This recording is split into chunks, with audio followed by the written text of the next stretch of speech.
নমস্কার বন্ধুরা, আমি রাখি। আজকে একটা রেসিপি তৈরি করেছি, সেটা হচ্ছে বড় পুঁটি মাছ দিয়ে আলু পটল দিয়ে পাতলা ঝোল। এই গরমে খুবই ভালো লাগে, এই পাতলা ঝোলই খেতে ভালো লাগে। সেটাই আমি আপনাদের কাছে শেয়ার করছি। দেখুন আমি কিভাবে রান্নাটা করেছি। এটা সবাই করেন, তবু আমি কিভাবে করেছি সেটাই আপনাদের কাছে শেয়ার করছি। যদি ভালো লাগে একটু লাইক করবেন, শেয়ার করবেন, কমেন্ট করে জানাবেন কেমন হয়েছে।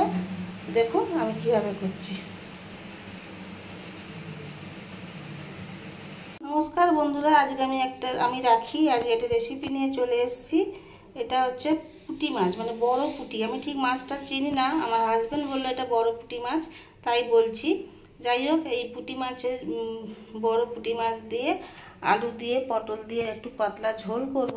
আমি পটলগুলোকে ছাড়িয়ে এরমভাবে কেটে নিয়েছি, আলুগুলোকে ডুমো ডুমো করে কেটেছি, আর এই টমেটো, এটা দিয়ে আমি ঝোল করব। সেটাই আপনাদের সাথে একটু শেয়ার করছি।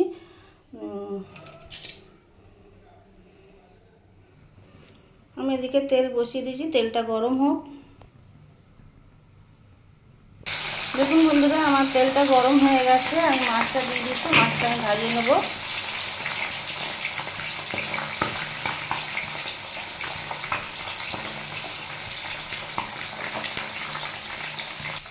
বন্ধুরা, মাছটা আমার ভাজা হয়ে গেছে, আমি এবার মাছটা তুলে নেব। মাছটা আমার ভাজা হয়ে গেছে, আমি এবার তেলের মধ্যে পটলগুলো ভেজে নেব।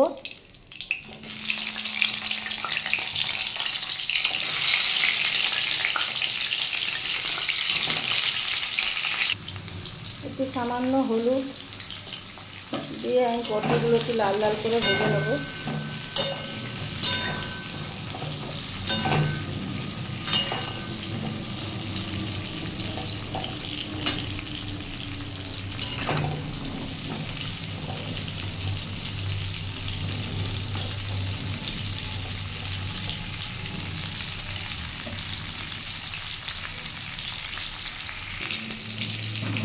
দেখুন বন্ধুরা, আমার পটলটা ভাজা হয়ে এসছে।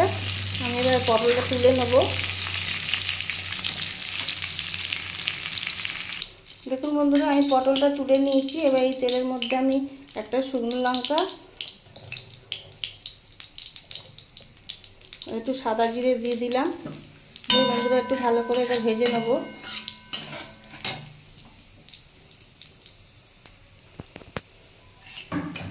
দেখুন বন্ধুরা, আমার এটা ভাজা হয়ে গেছে। আমি এবার এর মধ্যে আলু আর পটলটা তুলে দেবো, আলু আর টমেটোটা।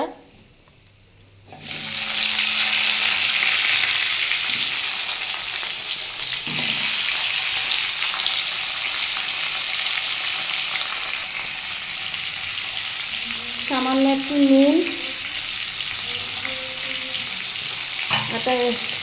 আর একটু হলুদ দিয়ে আমি আলু টমেটোটা ভেজে নেব। একটু চাপা দিয়ে একটু নেড়ে দিলাম। এবার আমি একটু চাপা দিয়ে দেবো, তাড়াতাড়ি ভাজা হয়ে যাবে, একটু সেদ্ধ হয়ে যাবে। আমি কিছুক্ষণ পরে ফিরে আসি। দেখুন বন্ধুরা, আমি কিছুক্ষণ পরে চলে আসলাম।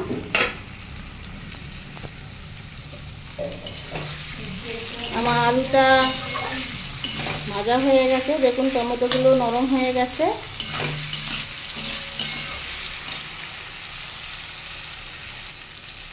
এর মধ্যে আমি আদা পেস্টটা দিয়ে দেবো, 1 চামচ জিরে গুঁড়ো,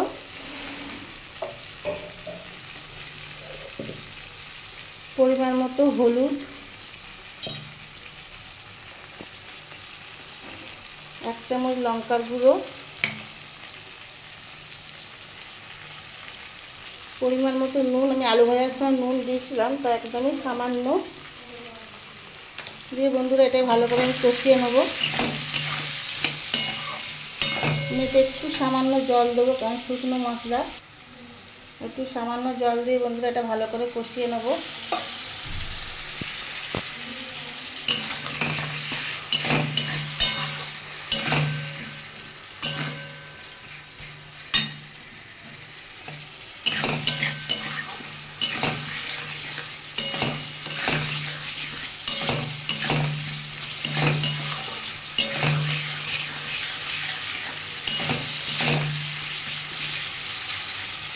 একটু কষানো হোক।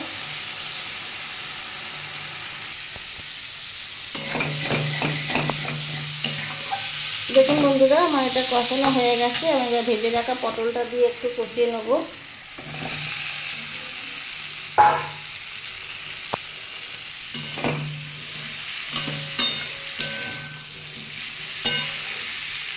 এই গরমের দিনে বেশি রিচ ভালো লাগে না, এরকম একটু পাতলা ঝোল হলে সত্যি ভালো লাগে খেতে।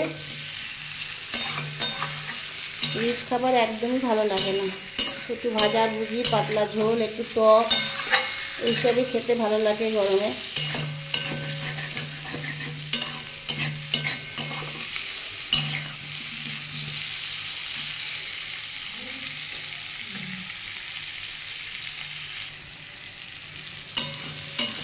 দেখুন বন্ধুরা, এটা আমার কষানো হয়ে গেছে। আমি এবার এতে জল দিয়ে দেবো।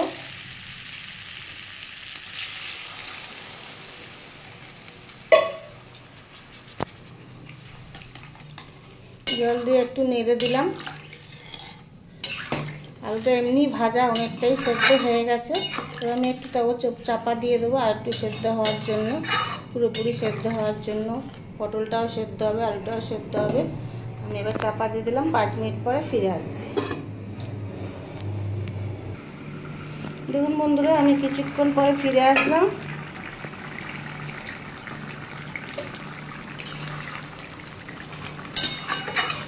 আমার সবই সেদ্ধ হয়ে গেছে। এবার এই মাছটা দিয়ে দেবো এর মধ্যে।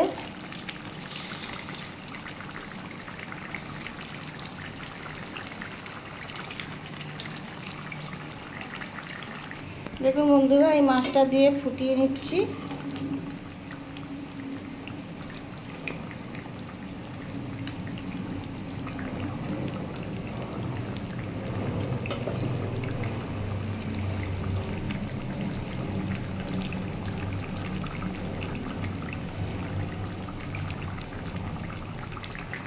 দেখুন বন্ধুরা, আমার রেসিপিটা রেডি হয়ে গেছে। আমি এবার বাটিতে সার্ভ করে দেবো।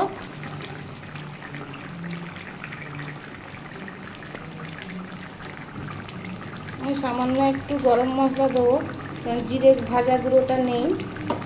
ওটা একটু জিরে ভাজা গুঁড়োটা দিলে টেস্টি হয়, কিন্তু ওটা নেই, আর করা হয়নি। তো এটাই আমি একটু দিয়ে দিলাম, দিয়ে একটু নেড়ে দিলাম।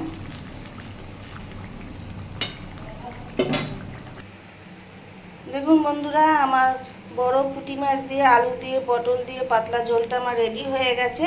যদি কোনো নতুন বন্ধু রেসিপিটা ভালো লেগে থাকে, তাহলে আমার চ্যানেলটা সাবস্ক্রাইব করে পাশে থাকবেন। আর পুরনো বন্ধুরা যারা আমার ভিডিওটা অনেকক্ষণ ধৈর্য ধরে দেখেন, তাদের অনেক অনেক ভালোবাসা। নতুন পুরনো সবাইকে অনেক অনেক ভালোবাসা জানিয়ে আমি আমার এই রেসিপির ভিডিওটা এখানেই শেষ করলাম। ভালো থাকবেন, সুস্থ থাকবেন, টাটা, বাই।